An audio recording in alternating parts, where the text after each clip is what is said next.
요한계시록에 나오는 7교회 중에 오늘 마지막 교회 라오디게아 교회를 향하여 주님이 주신 말씀이 오늘 우리가 읽은 편지입니다. 이 라오디게아 교회는 칭찬 한마디 듣지 못했고 책망은 아주 무서운 책망을 받았습니다. 예수님께서 정말 그렇게 하셨을까 싶을 만큼 아주 심한 책망을 받았습니다. 16절에 보면 나는 너를 내 입에서 뱉어버리겠다. 너를 보면 토할 것 같다. 그런 뜻입니다. 너무 심하잖아요. 예수님께서 아무리 그래도 어떻게 이런 표현을 하실까요? 도대체 라오디게아 교회가 어떤 문제가 있길래 그랬을까요? 미지근한 신앙이었다는 겁니다. 한마디로 15절에 보면 내 행위를 안다 하시고 내가 차지도 않고 뜨겁지도 않다. 미지근하다는 거예요. 이 미지근하다는 말은 이 19절에 보면 너는 열심을 내어 노력하고 회개하여라 하신 걸 보면 열심이 없다는 뜻입니다. 그게 또 우리에게 충격이에요. 솔직히 말해봅시다. 지금 이 자리에 계신 분 중에 열심 있는 분이 많을까요? 열심 없는 분이 많을까요? 양심껏 대답해 보세요. 여러분은 신앙이 뜨겁습니까? 미지근합니까? 많은 분들이 나는 좀 신앙이 미지근해. 오늘 교회를 나오긴 했지만 그렇다고 뭐 내가 열심히 있는 건 아니야. 이런 생각을 하는 분들이 상당히 많으실 거예요.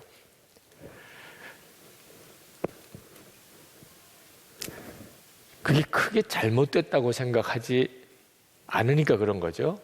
잘했다고 말하기까지는 그렇지만 예수님이 이렇게까지 말씀하실 정도로 그게 잘못됐나? 정말 그렇게 깨달았다면 그런 미지근한 상태에 더 이상 계시지 않겠죠. 교회 안 나오는 것보다 낫잖아요. 이렇게 주일에 교회 나왔는데 교회 안 나오는 사람도 너무 많은데 이만해도 대단하잖아요. 세상에 허랑방탕하게 사는 사람도 있는데 좀 열심히 없다는 것뿐이지 그래도 예수 믿고 이만큼 사는 게 괜찮아요. 이런 생각을 하고 있습니다. 많은 분들이. 지금도 이 자리에 그러실 거예요. 근데 오늘 정신 차려서 주의 말씀을 들으셔야 돼요. 미지근한 신앙생활이 얼마나 심각한 문제가 있는지를. 19세기 영국 교회를 대표하던 설교자 중에 한 분이 J.C. 라일 목사님이신데 그는 세례받고 교회만 다니면 다 천국에 갈 거라고 당시에 영국 교회 교인들은 대부분 그렇게 생각했습니다. 그들에게 하늘에서부터 떨어진 거룩한 폭탄이라고 별명이 붙은 목사님입니다. 그분이 설교 중에 이런 표현을 쓰셨습니다. 안타깝게도 구원에 이르는 믿음이 없고 그리스도와의 진정한 사귐이 전혀 없는 게 분명한데도 죽으면 천국에 갈 거라고 말하는 사람들이 많습니다. 하지만 이런 사람들은 천국에 적합하지 않습니다. 여러분들은 이 땅에서 그리스도를 높이지 않습니다. 여러분은 그분과 전혀 교통하지 않습니다. 여러분은 그분을 사랑하지도 않습니다. 여러분이 천국에서 무엇을 할 수 있겠습니까? 천국은 결코 여러분을 위한 곳이 아닙니다. 천국의 기쁨은 결코 여러분을 위한 기쁨이 아닙니다. 천국의 행복은 여러분이 소유할 수 없는 행복입니다. 천국은 여러분의 마음에 따분하고 부담스러울 것입니다. 그러므로 늦기 전에 회개하고 변화를 받으십시오. 천국에 대한 가장 확실한 준비는 지금 예수님과의 교제임을 명심해야 합니다. 여러분 중에 이 라일 목사님의 설교를 100여 년 전의 설교지만 상당히 마음이 불편하신 분들이 있으실 거예요. 내가 구원받지 못했단 말이야. 그런 생각을 하실 수도 있죠. 이게 라오디게아 교인들이 느꼈을 느낌입니다. 라오디게아 교인들은 자기들이 상당히 좋은 교인이라고 생각했습니다. 자부심이 대단한 교회였습니다. 17절에 보면 너는 풍족하여 부족한 것이 조금도 없다 하지만 어느 정도의 자부심이면 이런 말을 했겠어요. 우리는 풍족하여 부족한 것이 조금도 없다. 그런데 실상이 뭐였죠? 너는 내가 비참하고 불쌍하고 가난하고 눈이 멀고 벌거벗은 것을 알지 못한다 하셨습니다. 이 예수님의 평가예요. 라오디게아 교회는 상당히 부유했던 것 같습니다. 그 도시 자체가 부유했습니다. 게다가 무슨 무서운 핍박에 대한 기록이 없어요. 상당히 편안했습니다. 부유하고 편안하면 누구나 부러워할 만하잖아요. 그런데 우리 주님이 눈에 보시기에는 가난하고 비참하고 불쌍하고 눈이 멀고 벌거벗었어요. 그런데 라오디게아 교인들은 그걸 스스로 전혀 알지 못했어요. 우리도 그럴 수 있어요. 내 모습이 어떨까? 지금 내 실상이 어떨까? 오늘 말씀을 통해서 여러분도 여러분 자신을 볼 수 있어야 합니다. 제가 저희 친구, 오랜 친구 목사님 교회에 상당히 오래 전입니다만 부흥회를 인도해달라는 요청을 받고 갔었습니다. 그때 여기저기서 부흥회를 인도해달라는 이야기를 듣고 내가 그래도 좀 은혜로운 설교를 하나보다 그런 생각을 했었어요. 부흥회 집회 끝나고 제 친구가 저에게 제 설교에 대한 평가를 해주었습니다. 유 목사 설교는 참 좋은데 불은 없어. 아무리 친구 사이지만 그렇게 정난하게 말하면 안 되잖아요. 그러면서 하는 이야기가 유 목사 설교를 들어보면 마치 칠판에다가 불이라고 이렇게 쓰고 그걸 자세히 설명해 주는 것 같아. 그런데 종이에다가 불을 확 붙여서 보여주면 그게 진짜잖아. 그러면 확실하게 알잖아. 뭐 설명할 필요가 뭐가 있어. 제가 그때 저희 친구가 제게 해준 제 설교에 대한 평가를 듣고서 비로소 내가 그동안에 너무 무난한 설교에 안주하고 있었구나. 교인들이 은혜 받았습니다라는 말에 스스로 속고 있었구나 하는 걸 깨달았어요. 어떻게 하면 내 설교에 불이 있는 설교를 할 수 있을까? 그때부터 저에게 큰 기도 제목이었어요. 무난한 설교가 죽 쓰는 설교보다 더 나쁘다는 것을 처음 깨달았습니다. 무난한 설교를 했으니까 스스로 만족하는 겁니다. 다 은혜 받았다는데 만약에 죽 썼으면, 설교를 죽을 썼으면 아마 너무 괴로웠을 거예요. 제 설교에 대해서 깊이 점검하고 돌아보고 그래서 더 발전할 수 있었을 거예요. 신앙생활도 마찬가지입니다. 무난하게 신앙생활하는 게 아주 방탕한 것보다 더 나쁠 수도 있어요. 믿음 좋다고 소문난 어느 집사님 신방을 갔습니다. 그분은 대학 교수고 아주 믿음 좋은 집안에서 자랐고 성품도 좋으시고 아주 교양도 있으신, 다들 그분을 좋아하고 믿음이 좋다고 말씀하셨어요. 신방하면서 그 집사님에게 물었어요. 집사님은 사명이 무엇입니까? 정색을 하면서 목사님 저 사명 같은 거 없습니다. 그 집사님의 실상이었어요. 나는 사명 같은 거 없습니다. 차라리 아주 예수를 안 믿으면 전도라도 하죠.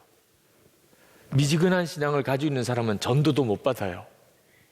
그리고 주님 앞에 갑니다. 너 토할 것 같다. 그때서야 자기 믿음의 실상을 그때서야 보게 된다면 이거 정말 끔찍한 일이잖아요. 주님은 라오디게아 교회에 계속 말씀하시기를 18절에 그러므로 나는 내게 권한다. 내가 부유하게 되려거든 불에 정렬한 금을 내게서 사고 내 벌거벗은 수치를 가려서 드러내지 않으려거든 흰옷을 사서 입고 내 눈이 밝아지려거든 안약을 사서 눈에 발라라. 라오디게아 교회가 자랑하는 게 세 가지가 있었는데 하나는 부유함이고 또 하나는 아주 고급스러운 화려한 옷을 입고 사는 것이고 세 번째는 안약이 그 도시에 유명했습니다. 근데 우리 주님은 하나같이 그걸 뒤집어서 말씀하셨어요. 내가 가지고 있는 금은 깨끗하지 못한 금이야. 불에 정연한 금을 사라. 너는 지금 화려한 옷을 입고 좋아하지만 실제는 벌거벗은 거야. 그러니까 주의 보혈로 씻음을 받은 흰옷을 사서 입어라. 너 안약이 좋다고 자랑하지만 너의 영적인 눈은 다 멀어 있어. 제발 안약을 사서 눈을 뜨라. 그런데 이 모든 것이 다 주 예수님으로부터 오는 것입니다. 내게 와서 사라고 3번이나 말씀하셨어요. 내게 와서 사라. 예수님만이 그렇게 해주실 수 있는 거죠. 자, 그러면 어떻게 주님께 가서 불에 정연한 금을 사고 그리고 흰 옷을 입고 그리고 안약을 사서 눈에 발라 눈을 뜰 수 있습니까? 주님이 보여야 가잖아요. 여러분, 예수님께 어떻게 가지요? 걱정하실 필요가 없습니다. 예수님께서 오셔서 우리 마음의 문을 두드리시기 때문에 우리가 주님을 막 찾아다닐 이유가 없습니다. 지금 이 시간에도 마찬가지예요. 여러분 모두에게 주님이 오셔서 여러분의 마음의 문을 두드리고 계십니다. 20절 말씀에 보아라, 내가 문 밖에 서서 문을 두드리고 있다. 누구든지 내 음성을 듣고 문을 열면 나는 그에게로 들어가서 그와 함께 먹고 그는 나와 함께 먹을 것이다. 우리가 예수님께 갈 수 있는 아주 딱 하나의 길은 그냥 마음을 여는 겁니다. 문을 두드리시는 주님 앞에 마음을 열고 주님을 영접하는 겁니다. 우리 주님이 우리 안에 오시면 미지근한 신앙생활 끝납니다. 주님을 모시고 이제는 항상 주님과 동행하는 삶 자체가 열정적인 삶, 생기가 있는 삶. 주님이 내 안에 계신지도 모르고 전혀 주님을 바라보지도 않고 그렇게 사는 사람은 그건 교회를 다녀도 미지근한 신앙생활이에요. 저는 지난 주간에 필리핀을 다녀왔습니다. 거기서 컴패션 사역 현장을 비전 트립을 하고 왔는데 가서 충격을 받은 것이 그 컴패션에서 양육받은 아이들이 사는 환경은 어떻게 사람이 이런 곳에서 살 수 있나 싶을 만큼 정말 열악한 곳이었습니다. 그런 곳에서 사는 아이들은 소망이 없습니다. 그 환경에서 벗어날 가능성이 없어요. 배울 수도 없고 제대로 먹을 수도 없습니다. 그런데 컴패션에서 그 아이들 하나하나씩을 입양을 해서 그 아이들을 거기서 말씀으로 가르치고 그리고 먹이고 그리고 가정을 회복시키시는 일을 합니다. 그리고는 아이들이 완전히 다른 인생이 되어버리는 겁니다. 필리핀 사회에서 다들 아주 뛰어난 지도자들이 되어 사회에 공헌하고 그리고 다시 자원봉사로 컴패션에 들어가서 다른 아이들을 돌보고 있더라고요. 어떻게 이런 일이 가능하죠? 예수님을 만난 거예요. 그 어린아이 때 주님을 만난 겁니다. 그 컴패션 자원봉사하는 그 스태프들을 만나서 당신이 어떻게 이런 일을 하느냐고 이렇게 물어보면 한결같이 10초도 안 돼서 다 울어요. 그들은 말합니다. 내가 가장 밑바닥에 있을 때 하나님의 사랑이 제게 임하였습니다. 하나님의 사랑을 어릴 때 너무너무 가난할 때 인생에 꿈이 하나도 없을 때 그때 하나님의 사랑을 만났어요. 전혀 알지도 못하는 외국에 사는 후원자의 후원금 그리고 자기를 너무나 사랑하는 교사들 그리고 하나님의 말씀과 사랑으로 그의 심령에 오시는 예수님을 만나고 인생이 바뀐 겁니다. 놀란 것은 그 어린이 센터의 사무실에 들어가 봤는데 벽에 바인더들이 쫙 빼곡히 그렇게 정리가 되어 있었습니다. 그 컴패션에서 입양한 아이들 하나하나를 그 바인더에 다 담아두었습니다. 처음에 컴패션에 들어왔을 때 1살이든 2살이든 5살이든 7살이든 컴패션에서 양육을 시작했을 때부터 해마다 그 아이의 양육에 대한 목표와 과정과 결과 그 사이에 주고받았던 양육 후원자들과의 모든 편지, 그 아이가 쓴 편지, 부모가 썼던 것, 그 아이 스스로가 자기 자신에 대해서 기록했던 것들 다 모아져 있어요. 해마다 기록이 늘어나지요. 그리고 그 아이가 고등학교 졸업할 때쯤 그 바인더를 그 아이에게 열어 보여줍니다. 그냥 다 눈물을 쏟아요. 자기가 그 비참했던 때부터 자기에 대한 모든 영적 양육 기록이 다 들어있는 겁니다. 전 우리 교회 교인들과 또 우리 교회 학교 아이들을 정말 그렇게 양육했나 너무 부끄럽더라고요. 어린 아이에게도 아무리 비참한 형편에 있어도 예수님이 그 심령 속에 들어가면 그러면 인생이 완전히 바뀌는 것을 보았어요. 왜 우리가 예수를 믿어도 삶의 변화가 없는 겁니까? 왜 우리는 이렇게 미지근하게만 신앙생활을 해야 하는 겁니까? 이유는 하나예요. 예수님과 실제로 인격적으로 살아있는 교제가 없이 그렇게 예수를 믿으려니까 그렇게 되는 겁니다. 예수님을 영접하기는 했던 사람도 잊어버렸어요. 예수님을 영접했다는 것조차. 그러니까 함부로 말하고 행동하고 사는 거죠. 가나 온리 잔치제 예수님께서 포도주가 떨어진 그 잔치집에 아무것도 안 하시려고 하셨어요. 이유는 손님이셨기 때문입니다. 예수님이 주인이냐 손님이냐에 따라서 주님의 역사가 완전히 달라집니다. 그런데 예수님을 손님으로라도 여기고 있나요? 주님이 내 안에 오셨는데 예수님을 정말 귀한 손님으로라도 여기고 있나요? 그런데도 말을 그렇게 함부로 하고 행동도 함부로 합니까? 우리는 주님을 영접해놓고도 주님을 완전히 무시하고 사는 거예요. 그러니 예수님을 믿어도 우리 안에 영적인 생명력, 우리의 삶의 진정한 성령의 열매가 맺어지지 않는 것입니다. 예수님을 진짜 영접하지 않았거나 영접을 했어도 전혀 예수님을 믿지도 바라보지도 않고 사는 것 때문에 라오디게아 교회에 같이 되는 겁니다. 라오디게아 교회에 주신 편지는 불신자에게 주시는 메시지가 아닙니다. 신앙생활을 오래 한 라오디게아 교인들에게 주시는 메시지였습니다. 이 시간에도 예수를 믿은 연한이 오래되신 분들 귀 기울여 들어야 합니다. 주님이 우리에게 원하시는 것은 너무 단순하고 소박합니다. 밥 같이 먹자. 우리 안에 오셔서 주님이 원하시는 것은 밥을 같이 먹자. 이 말씀의 핵심은 주님은 아주 특별한 때에 특별한 사건, 특별한 장소에서 주님이 우리를 만나주시는 게 아니라는 겁니다.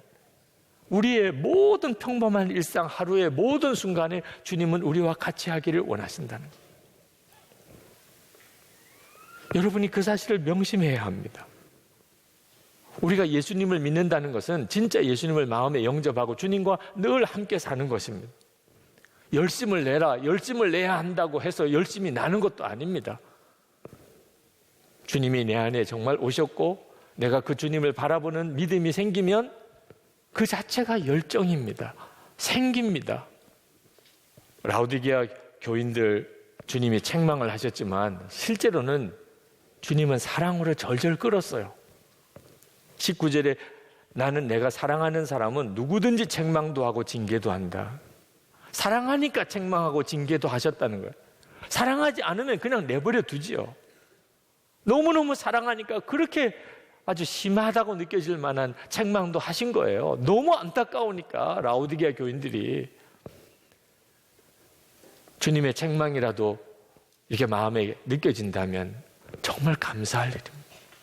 오늘 이 예배를 드릴 때 주님의 책망이 뭔가 마음에 느껴진다면 여러분은 살아있는 존재예요. 주님이 여러분에게 역사하고 계신 거예요. 여러분의 마음을 두드리고 계시는 거라고. 주님이 라오디게아 교회를 사랑하는 증거가 또 하나 있는데 20절에 내가 문 밖에 서서 문을 두드리고 있다. 여러분 누가 누구 문을 두드려야 됩니까? 지금 누가 문제고 지금 누가 답답한 겁니까? 우리가 답답한 거잖아요. 우리가 문제잖아요. 그러니 우리가 주님께 문을 두드려야 되잖아요. 살려달라고, 만나달라고, 역사해달라고, 사랑해달라고. 그런데 지금 완전히 바뀌어버렸어요. 예수님께서 라오디게아 교회 교인들을 향하여 예수님께서 지금 우리들에게 계속해서 문을 두드리고 있는 겁니다. 여러분 바깥에서 열리지 않은 문을 두들겨 본 경험이 있다면 그게 얼마나 안타까운 건가를 느끼실 거예요. 우리를 향한 주님의 사랑이 아니라면 우리의 마음을 두드릴 리가 있겠습니까? 목사님 저는 예수님이 내 마음을 두드리는 걸 전혀 모르겠는데요. 그러신 분이 혹시 있다면 여러분 예수님은 도대체 누가 믿게 하셨나요?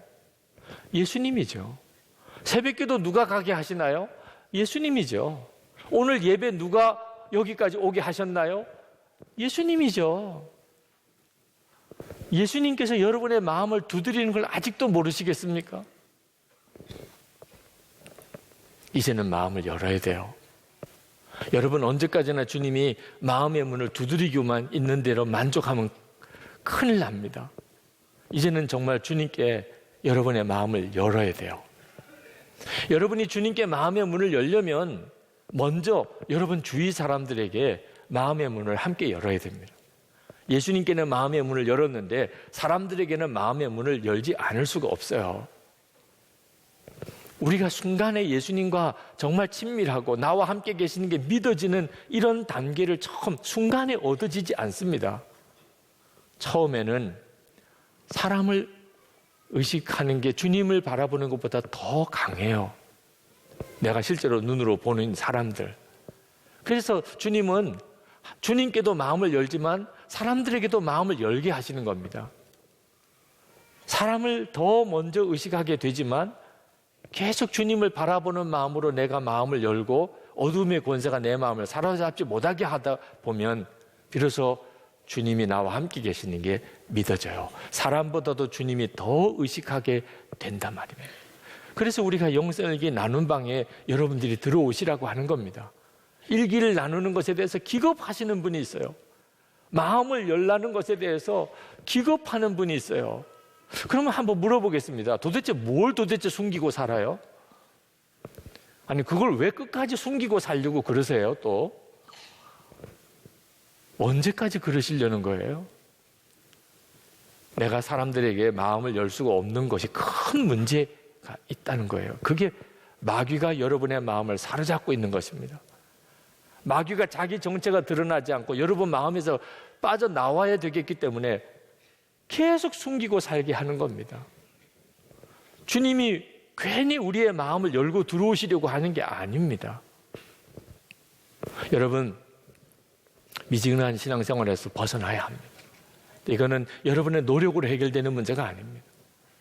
여러분이 진짜 주님을 만나는 눈이 뜨여야 합니다. 그러기 위해서는 여러분 자신이 진정으로 여러분의 마음을 열고 예수님이 여러분의 마음에 들어오셨다고 하는 확신이 있어야 합니다. 여러분, 언제 그렇게 기도한 적이 있습니까? 예수님, 정말 내 마음에 오십시오. 그렇지 못했던 분들은 오늘 그렇게 되기 바랍니다.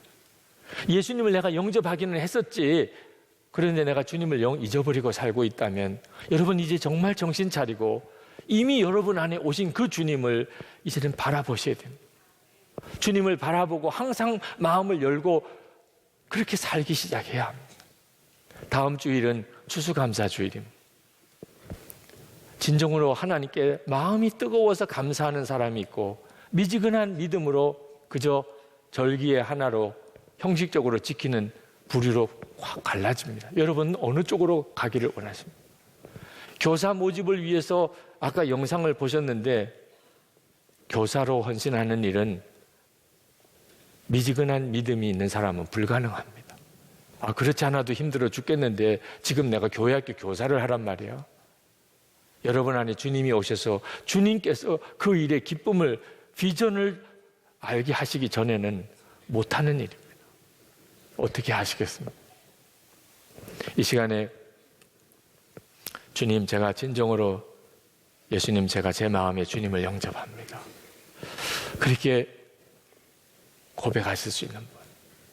저는 이미 주님을 제 마음에 영접했다고 저는 믿습니다. 그러나 제가 정말 주님을 정말 잊어버리고 살 때가 너무 많습니다.